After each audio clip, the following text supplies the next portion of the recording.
আমি নানা সেক্টরে কিছু ইনোভেটিভ বা সৃজনশীল পরিকল্পনার কথা বলছি। আজকে আমি স্বাস্থ্য ব্যবস্থার কয়েকটা ইনোভেটিভ পরিকল্পনার কথা বলবো। আমার নিজের এরিয়া তো আসেন এটা একটু আলাপ করে দেখি। এই পরিকল্পনা সবগুলোই ধ্বজভঙ্গ সরকার করতে পারবে না, একটা দুইটা করলেও কম না। তাও কইয়া রাখি, যদি সামনের সরকার বা পলিটিক্যাল সরকার এই কিছু করে, সরকার একটা স্বাস্থ্য সংস্কার কমিটি করছে, চাইলে ওনারাও আমার পরিকল্পনা পর্যালোচনা করে দেখতে পারেন। বাংলাদেশের স্বাস্থ্য ব্যবস্থার ইমিডিয়েট বদল আসবে, কয়েক মাসের মধ্যেই বদল আসবে। মানুষ তার জীবনের প্রভাব দেখতে পারবে। দৃশ্যমানভাবে বাংলাদেশের হেলথ প্র্যাকটিস বদলে যাবে দ্রুত। আমি পরিকল্পনাটা 3 ভাগে ভাগ করে বলবো। প্রথমে রোগের চিকিৎসায়, দ্বিতীয়ত রোগের প্রতিরোধে, আর তৃতীয়ত গুড হেলথ প্র্যাকটিসে বা স্বাস্থ্যের ভালো মান নিশ্চিত করার জন্য। আসেন আল্লাহর নামে শুরু করি। প্রথমে রোগ হইলে কি কি কষ্ট কমাইতে পারি মানুষের। মানুষের প্রথম চিন্তা, রোগ হইলে আমি চিকিৎসার খরচা দিতে পারবো তো। প্রত্যেক বছর নানা পরিকল্পনা করে কিছু মানুষ দারিদ্র সীমার উপরে ওঠে, দরিদ্র থেকে কম দরিদ্র হয়। আর এই চিকিৎসার খরচ যোগাইতে যায় প্রত্যেক বছর প্রায় 1 কোটি লোক দারিদ্র সীমার নিচে নেমে যায়। চিকিৎসার খরচা দিতে দিতে মানুষ ফতুর হইয়া যায়, অন্যের কাছে হাত পাততে হয়। আর এই যে ভালনারেবিলিটির জন্য মানুষ আতঙ্কিত থাকে। তাই স্বাস্থ্য মন্ত্রণালয়ের প্রথম এবং প্রধান দায়িত্ব হওয়া উচিত কিভাবে চিকিৎসার খরচা কমানো যায়। প্রথম খরচা কমানোর জায়গা হইতেছে ওষুধপত্র। ওষুধের ভ্যাট 15%, সেই ওষুধের ভ্যাটের সাথে ফার্মেসির আরো 1.5% ভ্যাট মিলায় রোগীকে প্রায় 16.5% ভ্যাট দিতে হয়। এটা ওষুধ কোম্পানিও বহন করে না, ফার্মেসিও বহন করে না, রোগীকেই বহন করতে হয়। তার মানে 100 টাকার ওষুধ কিনলে আপনি 16.5 টাকা ভ্যাট দেন। সরকার এই ভ্যাট থেকে 3 থেকে 4 হাজার কোটি টাকা পায় সারা বছরে রাজস্ব হিসাবে। এই ভ্যাট বাদ দিতে হবে। এখন হা করে উঠবে অর্থ মন্ত্রণালয়, কবে ফাজলামা পাইছেন ডাক্তার সাহেব, সরকার চলবে কিভাবে, রাজস্ব পাইছিলাম উঠি ধরে টান দিচ্ছেন। খারান আপনি ভ্যাট ফ্রি করবেন সিলেক্টিভ ওষুধে, যেমন ক্যান্সারের ওষুধে, ডায়াবেটিসের ওষুধে, হাইপার টেনশনের ওষুধে, অ্যান্টিবায়োটিকে, যেগুলো আসলেই চিকিৎসার জন্য লাগে। আর ভ্যাট বাড়ায় দিবেন ভিটামিন, মিনারেল, প্রোবায়োটিক, হাবিজাবি, বালসাল, ভায়াগ্রা ইত্যাদিতে। উপদেশটা আবার লাফাই উঠেন না, ভায়াগ্রায় ভ্যাট বাড়াই দিতে বলছি তাই। আমি কয়া দিবনি ওষুধ কোম্পানিগুলোকে স্যাম্পল হিসেবে ফ্রিতে দিবে, শুধু জায়গায় বসে আওয়াজ দিবেন, আমার ইনবক্সে নক দিবেন, আমি কয়া দিবনি অমুক উপদেশটারে ভায়াগ্রা পাঠান। এইভাবে আপনি যেই ওষুধ বেশি ব্যবহার করাইতে চান সেই ওষুধে ভ্যাট নাই করে দিবেন। আর যে ওষুধ ব্যবহার কমাইতে চান সেটার ভ্যাট আকাশ ছোঁয়া করে দিবেন। প্লাস মাইনাস কইরা সরকারি রাজস্ব খুব বেশি ছাপ পড়বে না। 2 নাম্বার, ইনভেস্টিগেশনের খরচা কমানো। আপনারা কি জানেন এই যে বেসরকারি ডায়াগনস্টিক সেন্টারগুলো, নাম কইলাম না আর কি, নাম কইয়া দিলে আবার বিপদ, ভাববে আমি শত্রুতা কইরা নাম কইয়া দিতেছি, তাই নাম কই না। ধরেন হাগার পরীক্ষা করবে, তো ফি নিল 200 টাকা, তো এর মধ্যে 100 টাকা ব্যাকডোর দিয়া যে ডাক্তার সাহেব আপনারে পাঠাইছে তারে খামে বইরা মাসের শেষে দিয়ে আসবে। জানেন এটা সিস্টেম ভালোই। তাইলে আপনার যেটা দরকার নাই সেটা দিতেও তো ডাক্তার প্রলুব্ধ হবে, তাই না? এটা মানুষ তো রে ভাই। এটা বন্ধ করবেন কেমনে? হাসিনা হইলে কইতো কঠিন শাস্তি দেব, বা কইতো ভালো হইয়া যাও, ডাক্তারদের নীতি মেনে চলা উচিত, তাই না? আমি তো শিখ না বুদ্ধি চলি। তো এই স্বাস্থ্য মাফিয়াদের সাথে কোস্তাকুস্তি করতে যাব না। চাপা মাইর দেব, মাইর হবে, সাউন্ড হবে না। হ্যাঁ, মাইর হবে তো সাউন্ড দেন আপনি। আপনার সাউন্ড না দিলে তো মজা আসে না। তা কেমনে এটা করা হবে? সব ডায়াগনস্টিক টেস্ট গুলো করবে সরকারি সেন্টার গুলা, কস্ট প্রাইসে, মানে যেটা খরচা শুধু সেটাই নিবে সে রোগীর কাছ থেকে। যত টাকা খরচা হবে টেস্টটা করতে, সেই খরচায় করে দেবে ওই টেস্টটা। ঢাকায় সরকারি হাসপাতাল তাও কম না, মেডিকেল কলেজ হাসপাতালগুলো তো আছে, বিশেষায়িত হাসপাতাল আছে, যেমন কিডনি হাসপাতাল, নিউরোলজি ইনস্টিটিউট, NICBD বা ওই যে কার্ডিওলজি ইনস্টিটিউট, তারপরে CMH, এগুলো তো মেলা কিছু আছে, আর কইলাম না আর কি। আমাদের সরকারি সেন্টার তো কম, আমরা কি নতুন সেন্টার বানাবো? না, বানাইতে হবে না। আপনি কি করবেন? আপনি টেস্ট করেন কি?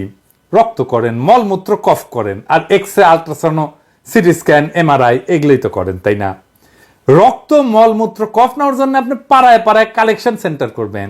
ওটি যে সব রক্ত দিয়ে আসবে, মলমূত্র, কফ দিয়ে আসবে, ওটি কালেক্ট করবে, কালেক্ট করে এটা পেঠে দিবে সেন্টারে, যেই হসপিটালে, সেইখানে টেস্ট করার জন্য। আপনি ধরেন মিরপুরে কাজীপাড়ায় করলেন কালেকশন সেন্টার, 12 নম্বর করলেন কালেকশন সেন্টার, কল্যাণপুরে করলেন কালেকশন সেন্টার, এভাবে সব 6-7 জায়গায় করলেন মিরপুরে, বা আরো বেশি হইতে পারে, জায়গা বেশি লাগবে না, একটা ঘর লাগবে, শুধু শুধু এইখানে স্যাম্পল কালেক্ট করবেন, স্যাম্পল পাঠাই দিবে মূল সেন্টারে, সেইখানে টেস্ট করে রেজাল্ট পাঠাই দিবে ওই কালেকশন সেন্টারে।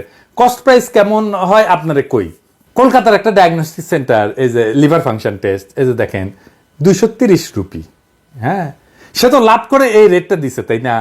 তো এই লিভার ফাংশন টেস্টে বাংলাদেশে কত খরচ? 1000 টাকা। এই যে দেখেন পপুলারের খরচ দেখছেন, 1000 টাকা। তাহলে এটার কস্ট প্রাইস কত হবে? বড় জোর 100 টাকা বা 150 টাকা, তার চেয়ে বেশি তো না। তার মানে কি বিপুল লাভ করে আপনার পকেট কেটে ডায়াগনস্টিক সেন্টারগুলা আপনার ডায়াগনস্টিক টেস্টের কস্ট খরচ কম করে হলো 75% কমে যাবে। 75%। অনেকে বলতে পারেন কস্ট প্রাইসে কেন সরকার দিবে? আরে সরকার তো বিনা পয়সা দেওয়া উচিত সংবিধান অনুসারে, চিকিৎসা তো মৌলিক অধিকার বলে ঘোষণা করেছে, তো বিনা পয়সায় দেওয়া উচিত। আমি তো বিনা পয়সায় চাচ্ছি না, আমি শুধু কস্ট প্রাইসে চাচ্ছি। আর সরকার তো বাণিজ্যিক প্রতিষ্ঠান না যে লাভ করতে হবে, তাই না? তো আর সরকারকে কয়েকটা ইমেজিং সেন্টার করতে হবে, যেখানে এক্সরে হবে, সিটি স্ক্যান হবে, ইকোকার্ডিওগ্রাম হবে, এমআরআই, আলট্রাসাউন্ড হবে। আর দুটা কথা বলি ডাক্তার, আপনার ডাক্তার সহকর্মীদের, যেমন কার্ডিওলজিস্টরা ইসিজি চেম্বারে করবেন, এইটার জন্য ডায়াগনস্টিক সেন্টারে যাওয়া লাগে কে? আপনি চেম্বারে করবেন, চেম্বারে করে দেখে ওইখানে কয়ে দেবেন, টাকা পয়সা যা না নেবেন। এবার আসেন ডাক্তারি ফি নিয়ে আলাপ করি। ডাক্তার সাহেবরা আমার মাইন্ড করেন না,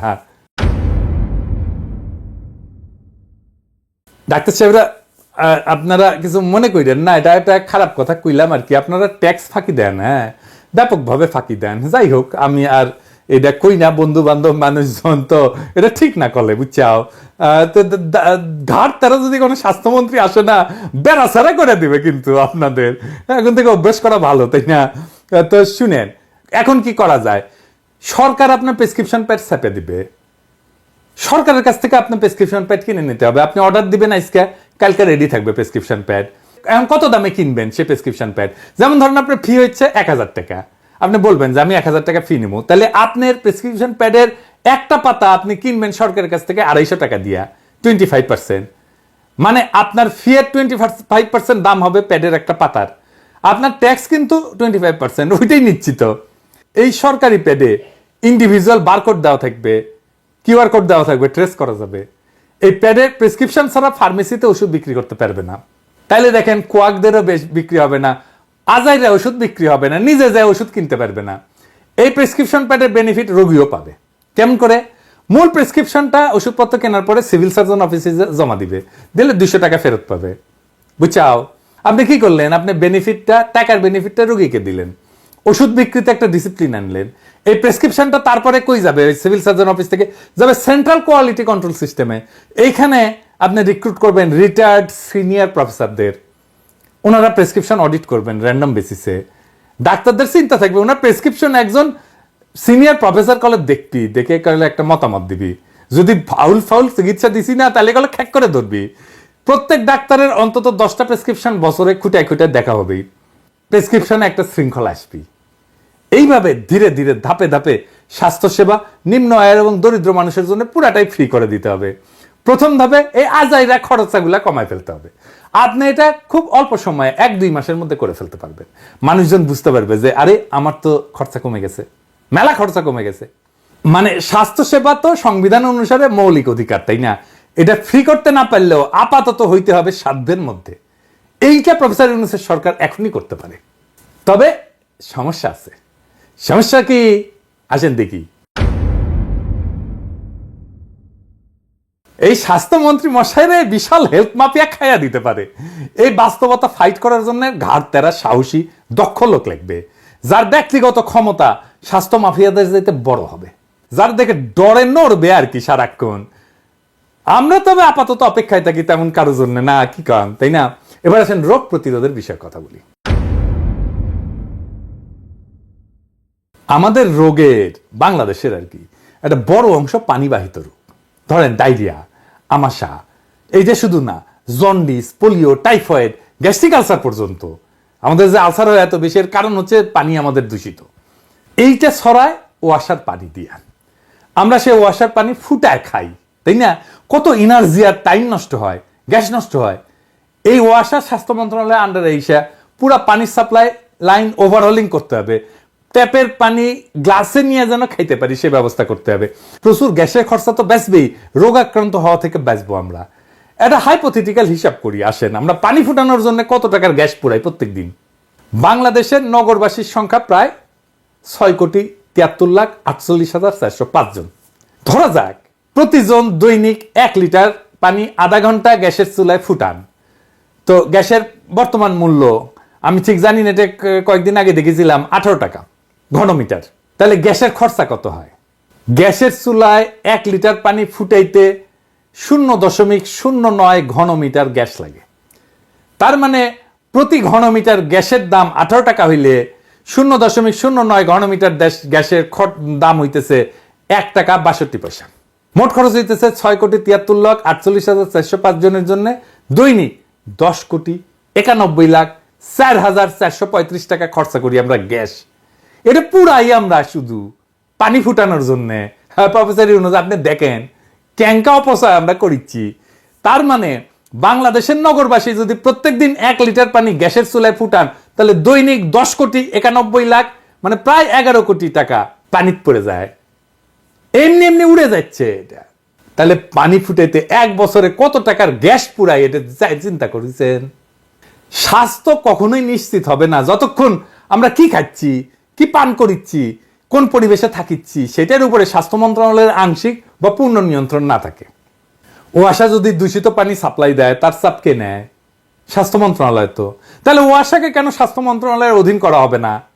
আমরা যেন ট্যাপ খুলে পানি খেতে পারি, পানি বিশুদ্ধ করার জন্য আমাদের আলাদা রিসোর্স যেন খরচা করতে না হয়।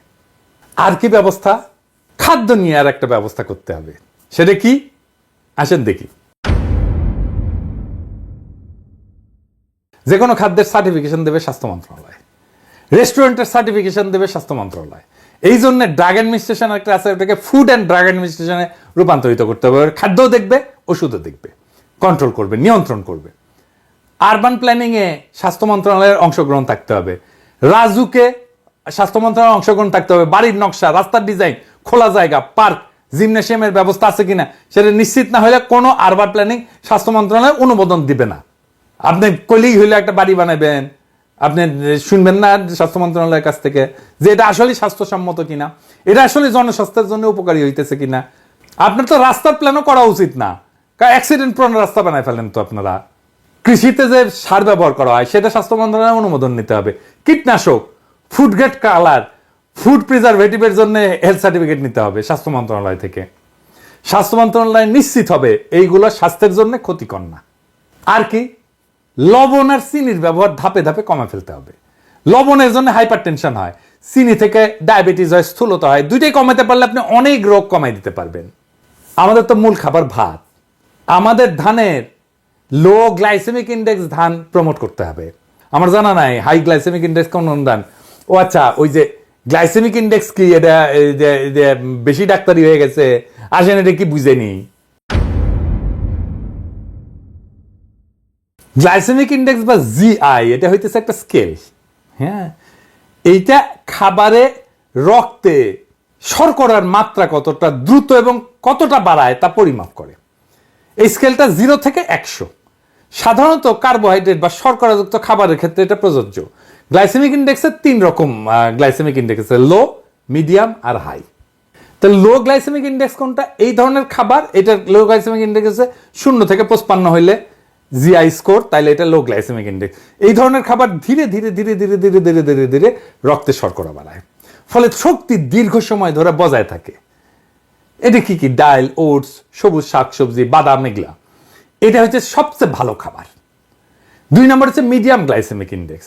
এটা হচ্ছে 56 থেকে 69 পর্যন্ত। এই খাবারগুলো রক্তের শর্করা মাঝারি গতিতে বাড়ায় আর কি, যেমন ব্রাউন রাইস হইতে পারে, মিষ্টির আলু হইতে পারে, এগুলো মোটামুটি ভালো খাবার। আর হাই গ্লাইসেমিক ইন্ডেক্স এটা 70 থেকে 100। এই ধরনের খাবার খুব দ্রুত শর্করা বাড়ায় দেয়, যা অল্প সময়ের জন্য শক্তি দেয়, কিন্তু পরবর্তীতে শর্করা কমে যাইতে পারে, যেমন সাদা রুটি, চিনি, সফট ড্রিঙ্কস, এইগুলা। তো এই লো গ্লাইসেমিক ইন্ডেক্স খাবার কেন ভালো? রক্তে যদি শর্করা দ্রুত ওঠে, দ্রুত নামে, তাইলেই ডায়াবেটিস হয় আমাদের। এবং লো গ্লাইসেমিক ইন্ডেক্স খাইলে, খাবার খাইলে বেশি সময় পেট ভরা থাকে এবং অতিরিক্ত খাওয়ার প্রবণতা কমায়, হার্টের স্বাস্থ্য ভালো থাকে, কোলেস্টেরল কমায় এবং ধীরে ধীরে ধীরে ধীরে ধীরে ধীরে শক্তি দেয়। ফলে শরীর এবং মস্তিষ্ক দীর্ঘ সময় ধরে কর্মক্ষম থাকে। আমাদের মাথায় প্রচুর গ্লুকোজ লাগে, চিন্তা করলে গ্লুকোজ লাগে, বুঝছাও? মানে মাথা, ব্রেন গ্লুকোজ ছাড়া আর কিছু নিতে পারে না শক্তির জন্য। তো সেই জন্য মাথার জন্য গ্লুকোজ লাগে। তো চিন্তা করলে যারা লেখাপড়া করে তাদের প্রচুর গ্লুকোজ লাগে। তো আপনি যদি স্বাস্থ্যকর জীবন যাপন করতে চান তাহলে লো গ্লাইসেমিক খাবার খাইতে হবে। বাংলাদেশের ধান গবেষণা ইনস্টিটিউট এই যে ব্রি 105 নামের একটা নতুন ধান করছে, কৃষক ভাইরা এটা শুনে রাখেন, এটা লো গ্লাইসেমিক ইন্ডেক্স, এটা জিআই হচ্ছে 55, খুব ভালো একটা ধান। এটা বড় বড় বড় ধান হিসাবে এটা লাগানো যায়। এই ধানটা আমাদের প্রমোট করতে হবে এবং আমাদের ধান গবেষণা ইনস্টিটিউটকে আরো বলতে হবে লো গ্লাইসেমিক ইন্ডেক্সের ধান যেন তারা আরো আবিষ্কার করে। আপনি এইভাবে খাবারকে মডিফাই করে জনস্বাস্থ্যকে উন্নত করতে পারবেন। এবার আসেন কিভাবে জনস্বাস্থ্যকে উন্নত করা যায়। ঢাকা শহরে প্রত্যেকদিন প্রায় 1 কোটি মানুষ চলাচল করে আর কি রাস্তাঘাটে, কিন্তু আপনি দেখেছেন টয়লেটের জায়গা আছে? আমার তো ঢাকা শহরে খুব সমস্যা হইতো, টয়লেট করার জায়গা নাই। কোথায় মুতবেন? হাগার কথা বাদই দেন, মোতারই জায়গাটাই, তাই না? কয়টা পাবলিক টয়লেট আছে জানেন? মাত্র 133টা ঢাকা শহরে। মানে 75,000 মানুষের জন্য একটা টয়লেট। কি করবে ওইটা? ঠিক থাকবে? ঢাকায় প্রত্যেক আধা কিলোমিটার পর পর একটা করে পাবলিক টয়লেট থাকা উচিত।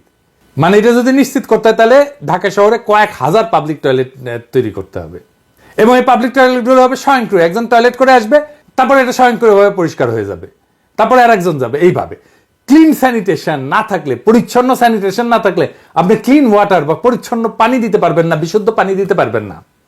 আর কি? জিমনেশিয়াম লাগবে। শহরে 5,000 থেকে 10,000 মানুষের জন্য একটা জিম, আর গ্রামীণ বা কম ঘনবসতিপূর্ণ এলাকায় 15,000 থেকে 20,000 মানুষের জন্য একটা করে জিম। এইটা পাবলিক প্রাইভেট পার্টনারশিপে হবে। কমিউনিটি জায়গা দিবে, মানে সমাজ জায়গা দিবে, সরকার ইকুইপমেন্ট কিনে দিবে, আর মেম্বার ফি দেওয়া রক্ষণাবেক্ষণ হবে। কোন বিল্ডিং এ যদি 500 লোক থাকে সেই বিল্ডিং এ জিম বাধ্যতামূলক। ফাঁকা জায়গায় বা পার্কে যে জিমের সরঞ্জাম থাকে এগুলোকে বলে আউটডোর জিম ইকুইপমেন্ট। আমাদের ফাঁকা জায়গা থাকলে ওইখানে আউটডোর জিম ইকুইপমেন্ট বসাই দিতে হবে, যেন যারা জিমে যেতে পারবেন তারা ওইখানেও জিমটা ব্যবহার করতে পারে, একটু নড়াচড়া করলো আর কি। আর কইলাম না, মাথা হ্যাং হয়ে যাবে। এই যতগুলো পরিকল্পনা বললাম, কোনো পরিকল্পনাতে সরকারের কোনো টাকা লাগবে না, বা লাগলেও সামান্য লাগবে। নিতে হবে উদ্যোগ, দৌড়ে বেড়াইতে হবে সারা দেশে, নতুন প্রাণ শক্তি জাগায় তুলতে হবে জাতির মধ্যে। কয়েক মাসের মধ্যে আপনি দৃশ্যমান পরিবর্তন দেখতে পারবেন। অনেক কাজ করার আছে। শুধু এই স্বাস্থ্য মন্ত্রণালয় যা যা করতে পারে তা দিয়া সরকার গর্বের উপলক্ষ হয়ে উঠতে পারে। এটা কাজগুলো কিন্তু খুব কঠিন কিছু না, দেখলেনই তো। এখন প্রশ্ন হচ্ছে প্রফেসর ইউনূসের সরকার কি কাজগুলো করবে? বিশাল প্রশ্ন, তাই না?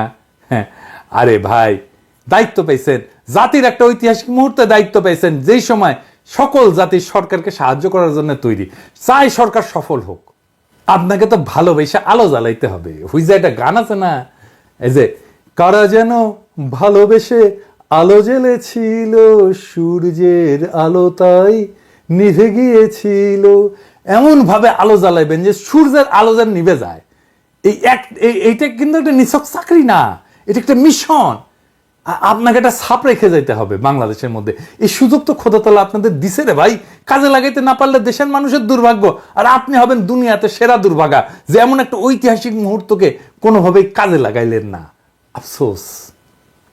কাজ করেন, ছাপ রেখে যান, বাংলাদেশের মানুষের মনে একটা দীর্ঘস্থায়ী ছাপ রেখে যান, মানুষের মনে অমর হইয়া থাকেন।